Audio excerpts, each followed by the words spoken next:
di sini, teman-teman. Roy Suryo berhasil dibuat diam kicap. Puas banget rasanya. Ibu ini membeberkan fakta demi fakta dan mematahkan narasi-narasi sesat daripada Roy Suryo CS, pemburu ijazah Bapak Jokowi. Dan di sini mereka benar-benar kewalahan. Aiman sebenarnya mau menjebak ini Bu Diana, tetapi Bu Diana di sini begitu cerdasnya. Dia di sini hanya untuk menyerang. Posisi Bu Diana di sini posisi yang sangat memuaskan. Aiman pun gak bisa ngapa-ngapain. Toh yang diceritakan memang semuanya fakta. Roy Suryo juga mau membantah apa coba? Dia kan berarti menuding Bapak Jokowi mencetak ijazahnya sendiri nih, berarti. Nah, yang seharusnya yang menggugat itu adalah pihak UGM, bukan Roy Suryo CS. Nah, nggak ada legal standing daripada Roy Suryo CS untuk mempermasalahkan masalah ini. Karena mereka bukan yang dirugikan. Tetapi kalau memang dipalsukan sebenarnya, yang dirugikan adalah UGM. Tetapi kenyataannya kan teman-teman, berulang kali pihak UGM mengonfirmasi bahwa Bapak Jokowi merupakan alumni lulusan UGM dan ijazahnya telah diserahkan langsung.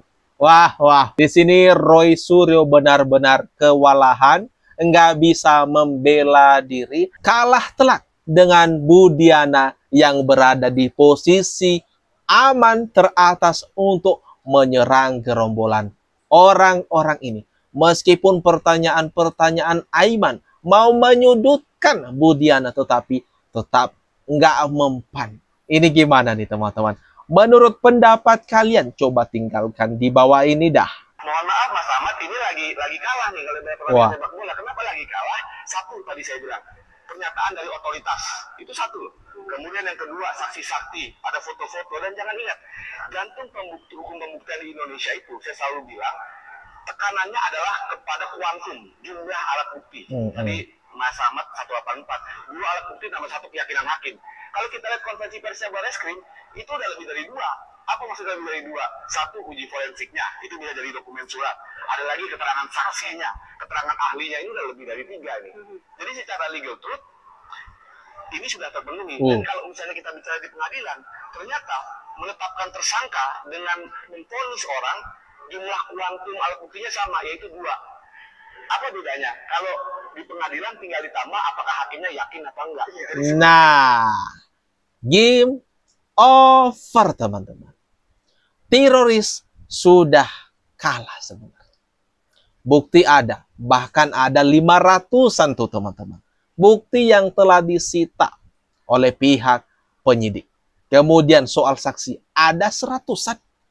Nah, benar-benar game over, pihak Roy Suryo CS kalah telak di alat buktinya. Nah, tinggal sekarang menunggu pengumuman dari pihak penyidik nama-nama tersangka daripada kasus ini. Pokoknya enggak ada kesempatan mereka buat meloloskan diri dari jeratan hukum ini. Kepada Pak Prabowo Subianto hanya ada dua pilihan, bersama rakyat berdasarkan kebenaran, berdasarkan fakta, atau bersama hukum dan pasti tenggelam. Ya, saya sangat yakin ya dengan terkuaknya dan terbongkarnya ini sudah menjadi pengetahuan publik bahwa Pak Wapres ini tidak memiliki ijazah SMA yang menjadi syarat minimal yang diatur dalam Undang-Undang Pemilu kita, Undang-Undang Nomor 7 Tahun 2017, Pasal 169 huruf R. Maka saya kira Pak Jokowi mengambil langkah cepat supaya ini tidak meluas. Tetapi sayangnya kesadaran masyarakat ini jauh lebih cepat. Ya, dengan internet, dengan pengetahuan yang disebarkan lewat cyber, maka saya kira langkah yang dilakukan oleh Pak Jokowi tidak akan efektif. Harapan kepada Pak Prabowo seperti apa? Harapan kepada Pak Prabowo Subianto hanya ada dua pilihan, bersama rakyat, berdasarkan kebenaran, berdasarkan fakta, atau bersama Jokowi. Dan pasti tenggelam. Waduh. Rismon memberikan dua pilihan ke Presiden Prabowo. Bersama rakyat atau bersama Jokowi. Kalau bersama Jokowi udah pasti tenggelam. Waduh, waduh, waduh. Lelucon macam apa ini teman-teman? Hah? Orang yang sebentar lagi diumumkan kasusnya, tetapi berani sekali cuma memberikan 2 pilihan ke Presiden Prabowo. Sangat lucu. Jelas sangat lucu. Ini gimana menurut pendapat kalian teman-teman? 40 dikurangi 1961 hasilnya berapa tadi? 19. Kenapa emak tadi ngitung jadinya 21? Coba dong netizen yang bener mana? 21 atau 19? Pak Wijiatno Notomiarjo ini lahir 30 Desember 1940. Sementara Pak Joko Widodo itu lahir 21 Juni 1961. Ya, berarti Pak Wijiatno ini seandainya dia adalah bapak dari Jokowi masih berusia 19 tahun ketika itu.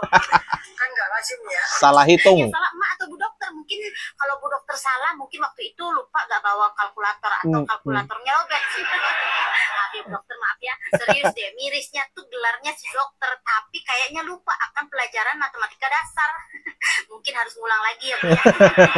Maksudnya kayak gini Bu Dokter ya, takutnya masyarakat kita itu berpikir begini, jadi dokter ternyata gampang, nggak perlu pinter otaknya, tapi yang penting pinter ngomongin orang. Ya, maaf lagi kan. Kalau emak boleh kasih saran, next time sebelum ibu dokter ngitung umur orang lain, lebih baik ibu dokter minum kopi dulu supaya nggak ngantur gitu ngitungnya.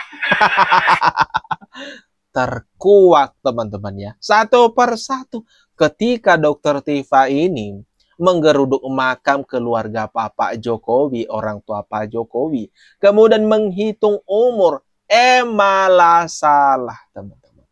Salah sekelas dokter. Maka jelas tujuan mereka di sana memang untuk membuat kegaduhan, bukan untuk berziarah atau berdoa. Ini gimana menurut pendapat kalian teman-teman? Komen di bawah deh. Terkait dengan ijazah Gibran ini, sebenarnya tinggal menunggu political will, kemauan politik dari Pak Prabowo Subianto, maupun political will dari DPR atau MPR untuk segera menindaklanjuti fakta. Saya katakan di sini, saya berani mengatakan di sini, fakta bahwa Gibran tidak pernah menuntaskan sekolah menengah atas atau sederajat dan tidak pernah memiliki ijazah SMA. Kalau ijazah SMA memang Mas Gibran tidak punya. Kan dia sekolahnya di luar negeri, bukan di sekolah menengah atas di Indonesia. Bagaimana mungkin memiliki ijazah SMA? Toh nggak sekolah, nggak SMA di Indonesia. Lucu sekali orang-orang ini. Padahal kan banyak juga. Seperti misalnya Presiden Prabowo saja yang 100% itu sekolahnya di luar negeri. Kuliahnya juga di luar negeri. Berarti kalau kita pakai logika daripada Rismon ini, berarti Presiden Prabowo tidak memiliki ijazah SD, tidak memiliki ijazah SMP, tidak memiliki ijazah SMA, dan seterusnya. Aduh, ini gimana nih teman-teman? Kok makin hari makin lucu saja orang-orang ini. Jangan lupa teman-teman, komentar terbaikmu taruh di bawah.